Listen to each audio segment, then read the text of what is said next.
Hey, Straight Man Comedy, this is my 10-minute set audition tape for your upcoming April Fool's showcase. And before I get started, can I just address the mustache in that previous video? Who the fuck does she think she is? That shit is a hate crime waiting to happen, and that is why I've grown it out. Anyway, so the scene is just your basic stand up lounge, basement, dark, dingy. Here goes. Hey, my name's Judson. Thank you so much for having me tonight. We are deeply, deeply entrenched in Generation Self Aware. Not only do I have to listen to the voices in my head telling me I'm a loser piece of shit, I also have to acknowledge them to my peers. Millennials, thank you so much for this new reality. You have contributed exactly $23.86 to this nation's GDP, yet, as a force for cultural influence, you are seemingly unstoppable. And this is all rolling out in very classic American fashion.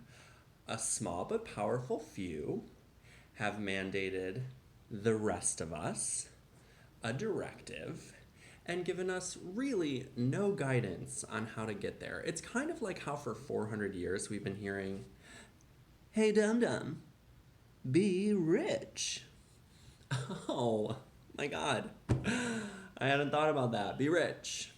So my general assumption, my operating assumption about the goodness of people is that they would be more self-aware if they knew how. So for you, lucky audience members, tonight, I have a very quick tutorial on how to be more self-aware. And listen, this is coming at you as a deal. Some other dum-dums pay upwards of $500 to listen to some self-help guru talk his face off in a windowless conference room at the Indianapolis Airport Econo-Lodge.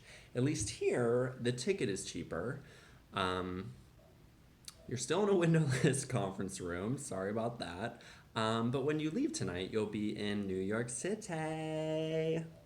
So yeah, you want to be more self-aware. All you got to do is ask yourself this really simple question. What kind of annoying am I? What kind of annoying am I? And listen, if you're sitting in the audience and your response to that question is, I'm not annoying, you're that kind of annoying. So that was easy. Thank you, douchebag. It would be unfair of me to ask you to do all of the hard work of self-reflection without oversharing my own journey. So here's a moment of vulnerability. What kind of annoying am I? I like to be early. That's not annoying. What's annoying is that I like to be early. I always dawdle on departure.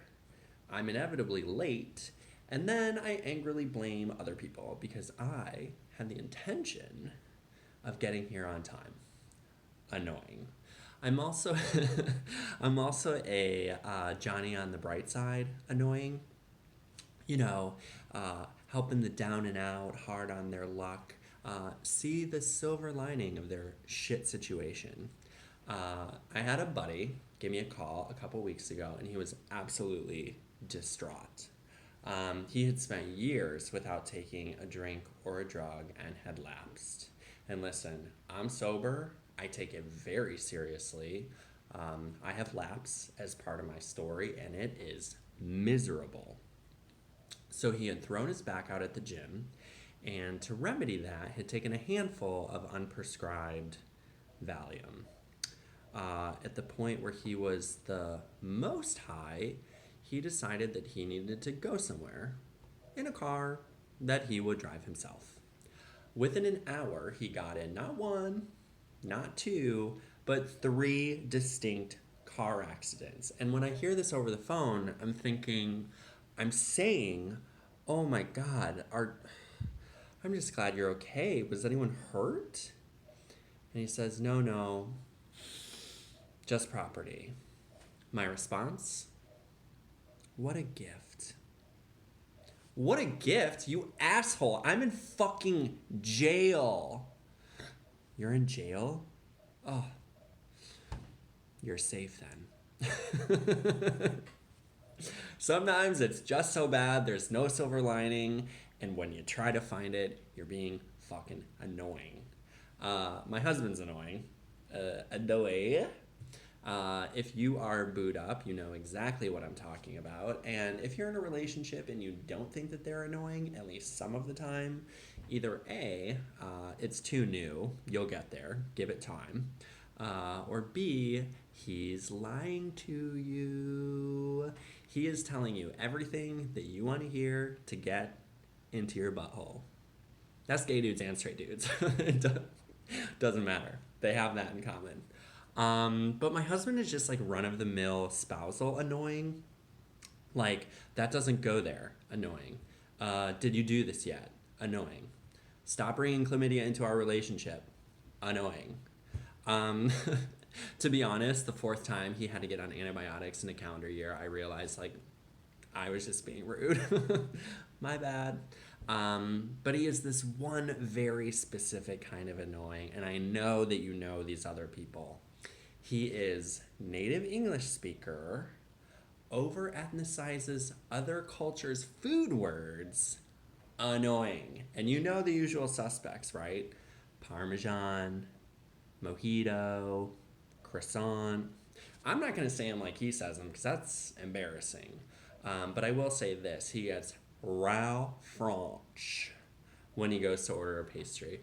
Hey, good morning. Yeah, can I get a small black coffee and a pain au chocolat? And the 17-year-old teenager from the Bronx is standing behind the counter like, is he having a stroke?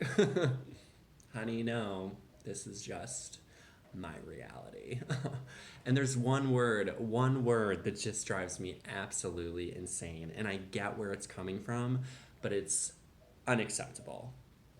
So he had lived in Tel Aviv, Israel for 10 years after college, yet continues to use the local dialect to refer to ground up chickpea dip, the kind of stuff you would eat on carrot sticks or spread on a sandwich, as hummus. Hummus. Okay, audience, pop quiz. Help me out here. What word am I actually trying to say? That's right, hummus, because this is America. And it comes out this way, like it's Saturday morning, my grocery list is on the kitchen counter, he sees it and says, oh hey, I see you're going to the store, can you also make sure to pick up some lemons and some hummus? Honey, I am half a cup of coffee deep. It is far too early for you to be screaming in my face. Yes, I will go to the store later and I will pick you up some sabra. Would you also like a petite baguette? Maybe something to spread it on, or I don't know. Perhaps you'll be a little thirsty. You might want an agua fresca sabor de Jamaica to wash it down.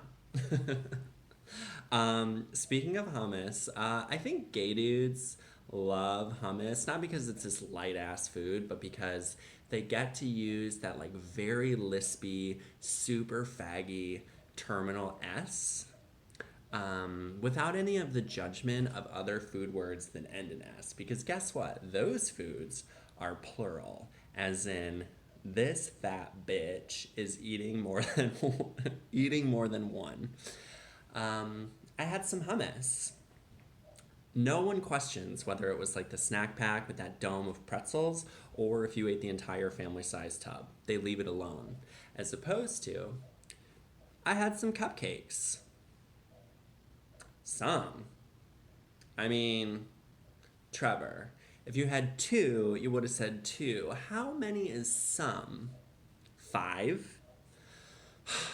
Yes, I had 5 cupcakes, but listen, they were small, they were from Baked by Melissa. Oh, honey, Baked by Melissa? You've got a bigger problem. That shit just says, happy birthday. I forgot.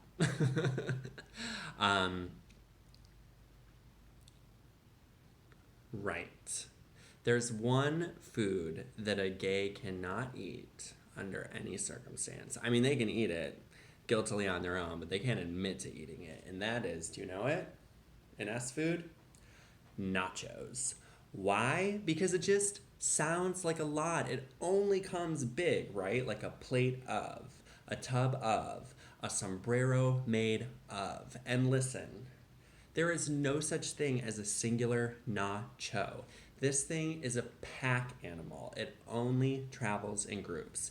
And if you ever see like a little runty singular nacho out in the wild, it's because somebody ran out of salsa again and that chip has been abandoned. At that point, it's not even a nacho, it's just a chip without any dip. Thank you so much for taking the time to listen to me this evening or afternoon, whenever you get it. I hope to see you in April.